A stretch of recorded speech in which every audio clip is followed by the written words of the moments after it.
we have here is we're instructed in Exodus 18:21 about how to select our leaders. And this is what it says in Exodus 18, verse 21. It says, choose people who are capable, choose people who fear God, choose people who are trustworthy, and choose people who hate dishonest gain or hate bribes. And every time I read that passage like that could be applied to today. Very, very easy.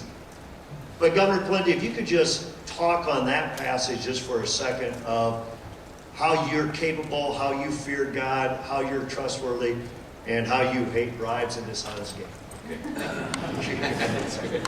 A loaded question. Well, first of all, just in terms of capability, somebody who's, of course, been in an executive leadership position for 8 years as a governor of a state that leans the other way, and we brought it back, I think, in a better direction, a more correct and right course. And so as to capability, that's a matter of record, and I think I've demonstrated that for many years over a long period of time under difficult circumstances. In terms of fearing God and honoring God and being faithful, Mary and I have been, of course, to do our very best every day and every year and in our faith walk and our faith journey to honor God. But we also understand where our help comes from. And of course, the Bible speaks about the importance of understanding the need to fear God because, like I said before, I think He will honor and respect and appreciate our country if we turn towards Him. And the opposite will be true if we turn away from Him. And then in terms of the bribe part, Bob, I don't know what you have in mind there, but we don't have a tradition of Minnesota like Illinois, or something like that. But that's not you have a problem in our state. Not to disparage Illinois, but it's on the matter of record, I guess. As governor, you've had an opportunity, and probably on the city council or in the legislature as well, to initiate or to advocate pro-family policy. Is there a piece or a couple pieces of legislation that you'd like to highlight that would kind of even back up that capability a little bit? Are there some pieces that came your way that you tried to discourage, saying, well, that's just against the family? But expand on policy and how it impacts the family. Sure. Well, as you think about these issues, again, we put a lot of emphasis in these discussions on being pro-life and traditional marriage, and I think my record is very strong and clear on all of that. As I mentioned to you before, when I was in the legislature, I was the co-author of the Defense of Marriage Act and identified marriages between a man and a woman to make sure our laws were committed to that principle and that perspective. But beyond that, there's also just a series of issues that come up all the time that affect families. And I think because the other ones I'm very solid on, just for purposes of expanding the discussion here a little bit, an issue like healthcare, for example, could have such a profound impact on a family.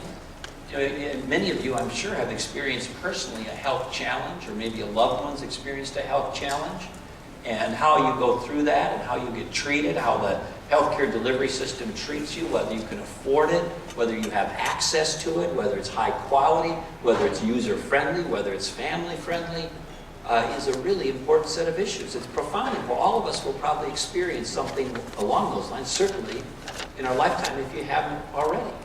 In Bob's case, he has written in a way that is really impactful about his family's dealings with the healthcare system and the love and support he's given one of his sons in that, and it's a remarkable story.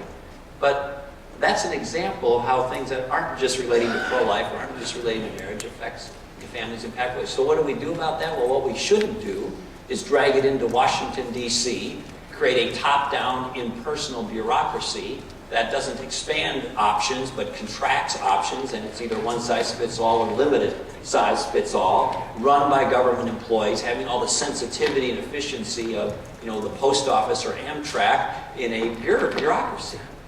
It'll be inefficient. It will not be user-friendly. It will not be market-oriented. And I believe over time, it's going to cause the cost to go dramatically higher, not lower. So more and more families will find the system to be not only more expensive, but also the quality of it will decrease. Now, people don't always think of that as a family issue, but it's very much a family issue. I think that legislation that the Congress passed a few months ago is one of the worst pieces of legislation in modern history of the country. And I've been working really hard to get it repealed. So in Minnesota, I signed an executive order to say we're not participating in Obamacare unless it's required by law or I approve And we opted out as much of it as we possibly could. I'm one of the people who's brought out a brief in that Florida lawsuit where the judge just ruled that the whole thing was unconstitutional and threw not just the individual mandate out, but threw the whole thing out. So every time government, whether it's healthcare or somewhere else, pushes into your life in a way that says, we're going to take over space that you previously occupied, we'll start to limit your options and choices, we will begin to discourage you in areas that were reserved previously for your family or for neighborhood or charity or philanthropy, and we'll take it over. They push out the individual, they push out the family, and they push out the market, and they push out charity, and they push out philanthropy. And it not only begins to have a government that gets bigger and bigger and bigger, but it discourages the American spirit in ways that I think are extremely corrosive and particularly not friendly to families. So that's another example. Tremendous. The other thing is, in your position as a governor, as well as a national leader in America, we look to you for vision.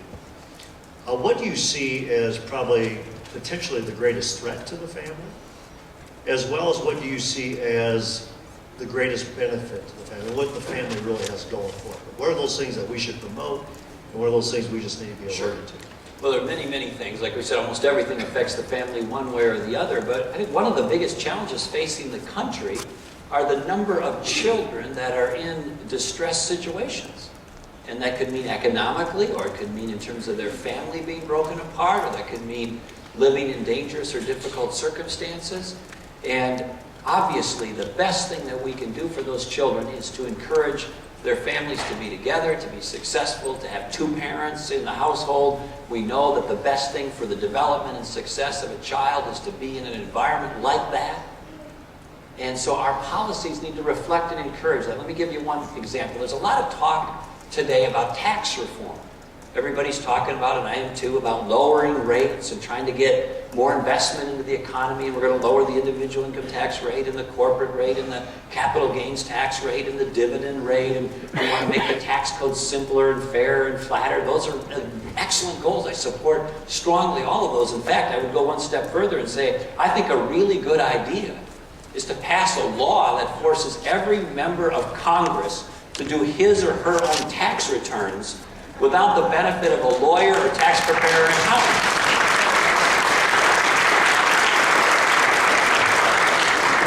Make the members of Congress experience the burden that they visit on us that is mindless and discouraging and scary. I mean, I'm a former lawyer and I don't even do my taxes. I don't dare, because they're too complicated and I'm too intimidated by this ridiculous system. I filled out a W-9 form the other day. It's 1/2 page long. It came with 4 pages of instructions.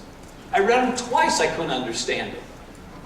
But the point I wanted to make before I digressed on that was, as we talk about tax reform, let's put at the front family-friendly tax reform that says, for example, let's take the child tax credit. The benefit that a mom and a dad get for bringing up children and the cost and the expense that comes with that. And instead of having it where it is, let's talk about doubling or tripling that. Let's give mom or dad a little more financial breathing room and break, so maybe they're not quite so anxious or quite so preoccupied or quite so worried about their job or where they're going to get that next $1,000 or $2,000 or $3,000 to pay for education or healthcare or food or the needs of the family. So an example of a vision forecasting idea would be, when we talk about tax reform and improvement, put on the top of the list things that are going to lighten the burden for working families in this country, and a very efficient way to do that would be to double or triple the child tax credit in the U.S. tax code. In Iowa, you may have heard that we had kind of a historic vote on November 2. We ousted 3 Supreme Court judges that we believe overreached in their capacity, and they started to make law and execute law and amend the Constitution. When it comes to the Supreme Court justices at the federal level, what is it that we should be looking for who are concerned about the family in Supreme Court justices, and kind of give us your take as well on the separation of powers? Great. Well, again, this is an area where I have direct experience. I've appointed Supreme Court justices, and again, in the land of McCarthy, Humphrey, Mondale, Wellstone, U.S. Senator Al Franken, believe it or not, we now have 4 out of 7 judges on our Minnesota Supreme Court who are conservatives. Perhaps for the first time in the state's history, certainly the first time in the modern history of the state, and I appointed them all. So what did I learn from that, and what do I value in that process? First of all, I want to appoint people who are strict constructionists and will apply the law as written, not make it up on the back of a napkin to suit their individual or personal agendas. That's number one.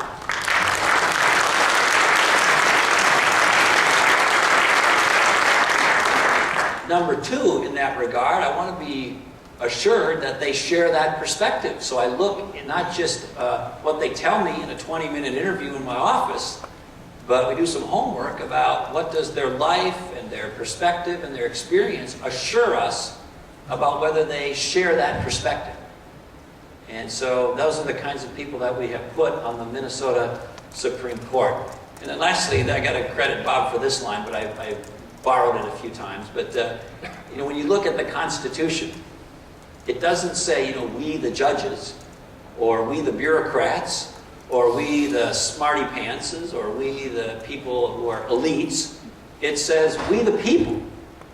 And so when you get into this issue of who is the final arbiter, who's the final decision maker about these things, the Constitution says we the people get to decide in the end.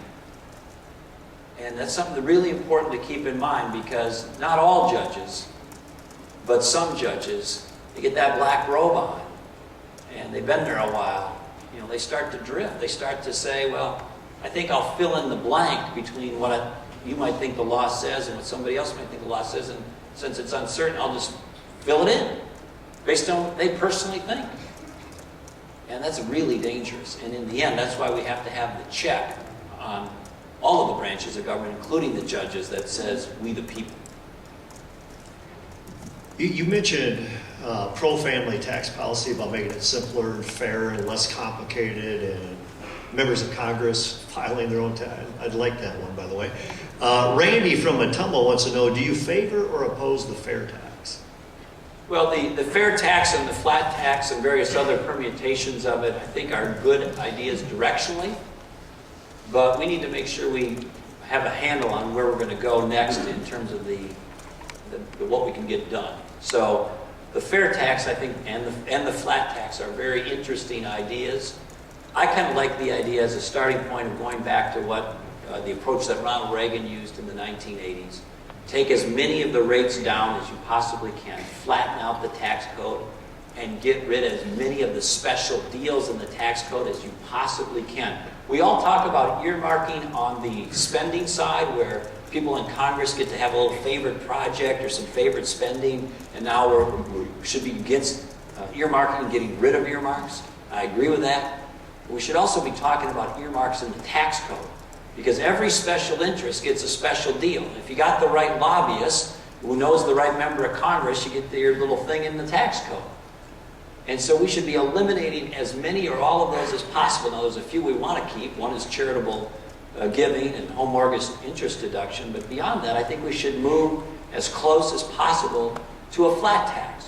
One way to do that is something called the fair tax. And there's a group I know in Iowa and elsewhere that is focused on that, which creates a national sales tax. And depending on what you do with the rest of the tax code, that could get up to a level that's pretty high.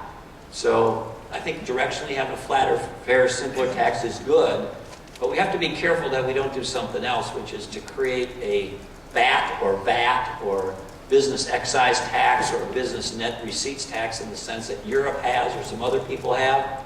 Because if you follow what's happened in these other countries and places, it's on business, but they pass it all through to their customers, and politicians go back to the people and say, well, it's just a tax on business. It's just an excise tax or a net receipts tax on business. And the politicians crank it up constantly. And so if you end up with that kind of tax and you're not able to abolish the income tax, and by the way, that's in the U.S. Constitution, you're going to end up with both. Because the premise of partly of the fair tax is, well, we'll have this replacement tax, but the income tax is embedded in the U.S. Constitution, not as to level, but as to existence. and you'd have to be assured of getting rid of it permanently. Otherwise, you're going to have the worst of both worlds, which is both kinds of taxes. Paul from Pella asked, he said, what strategies do you have to confirm, endorse, and maintain our family values? You've talked a lot about family values. His ask is, what strategies do you have to make sure that we can maintain and probably advance our family values in society? Well, in terms of maintaining, you're looking at somebody who in a very difficult state has stood in the breach, stood in the gap, and vetoed just about everything that, I think just everything that became oppositional to this agenda. So I set a record for vetoes in my state, as I mentioned earlier. I had the first government shutdown in 150 years in my state. I had lots of special sessions over big fights with the legislature. I set a record for unallotments in my state. I share all of that with you, not because I'm bragging about having big fights with the Democrats or with folks on the other side of the aisle, but because it reflects a fortitude that's necessary to say there is a line and we're not crossing it. And so if you're the president or a governor or in an executive position and people send you stuff, even if it's in a big omnibus bill, I'd regularly tell the legislature, they try to sneak in a little thing, tuck it in the back of a big 900-page health bill or some big other bill, and they say, well, it's just one little provision, just sign the whole thing, because I couldn't line item veto language, I could only line item veto money. They'd stick all this language in there. And I would regularly say, you take it out or the whole bill's getting vetoed. And they did. So that's as to maintaining it. And then as to advancing it, there's nobody other than the president or a governor or an executive who has the bully pulpit who can educate, raise awareness, and be a champion for these issues. So I tried to do that in my public life, speaking at events, speaking at rallies, on the Capitol steps, using the opportunities through the media to educate, raise awareness, and then also proposing things to the legislature. And I didn't get them all done, but we got a lot of them done. And having the bully pulpit of the executive office is really helpful in that regard.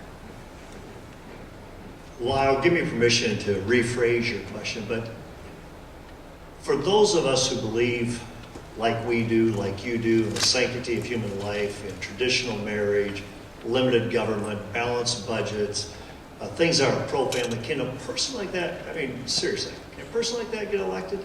I did, twice. You know, the premise, and this I know about being a little tongue-in-cheek here, but, you know, the premise is, well, how can you get elected if you're pro-life? Well, if you go to even Minnesota and you ask people, you know, how do you feel on that issue? It's at least tied, and a little bit, depending on the year of the survey and how you ask the question, it actually leans our direction. So this notion that, you know, there may be a couple of exceptions in New York or California or something, but this notion that if you're pro-life, you can't get elected, it's not true. Even in Minnesota. And then beyond that, even if it were true, we can't compromise our core values. We can't ask people to take things that are a core belief and just toss them aside. So the goal here isn't to dilute what we believe in an effort to try to get support from the other side.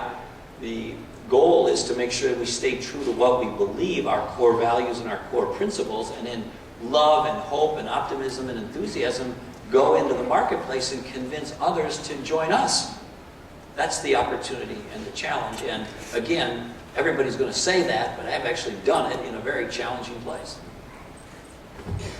And final question, and then feel free to close any way that you want, and then I'll make some final remarks before we're dismissed. I feel like I'm a high school principal again, and then we get to dismiss kids. Many of us have seen people of character, people of faith, once they get to a position of power, stumble and fall. What kind of fence posts, what kind of parameters, what kind of accountability measures do you put into your personal life? Say, you know what, I know that, you know, the higher I go, the more dangerous sometimes it becomes. What kind of accountability measures do you put into your personal life? That's great. Thank you, Bob. Well, my first accountability measure is Mary. And so she tells me, amongst other things, if you ever have a problem, she won't be at the press conference. She'll be throwing my stuff out in the front yard. So that's it. But I'm partially kidding. Again, everybody's got a record. Everybody has an experience. In my case, I've been in a significant public office for a significant period of time. And I would just encourage you to judge people not by whether they give a speech or offer a failed amendment, but look at whether they walk the walk, look at what their record is, look and see if their life experience, their upbringing, their values, their belief system actually reinforces their words and matches up with their words. Have they actually lived that life? Have they actually produced the results, or are they just talking about it?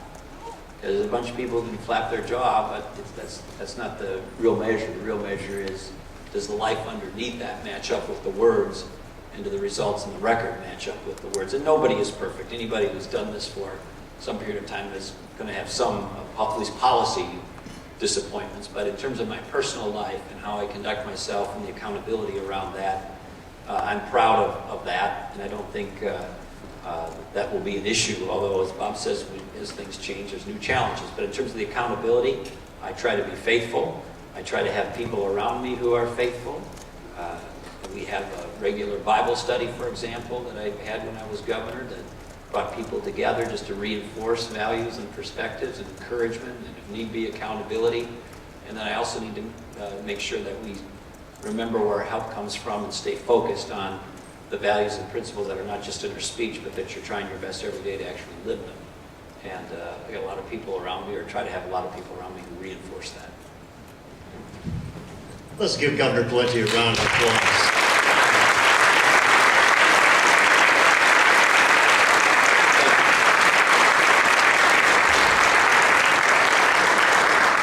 I really hope you in attendance find this worthwhile. To finally get to see a person, what they're made of, what they're threaded with, how they think, how they believe, and their vision for the family. So we're going to continue to do this. And March 7, mark your calendar, and we'll give you more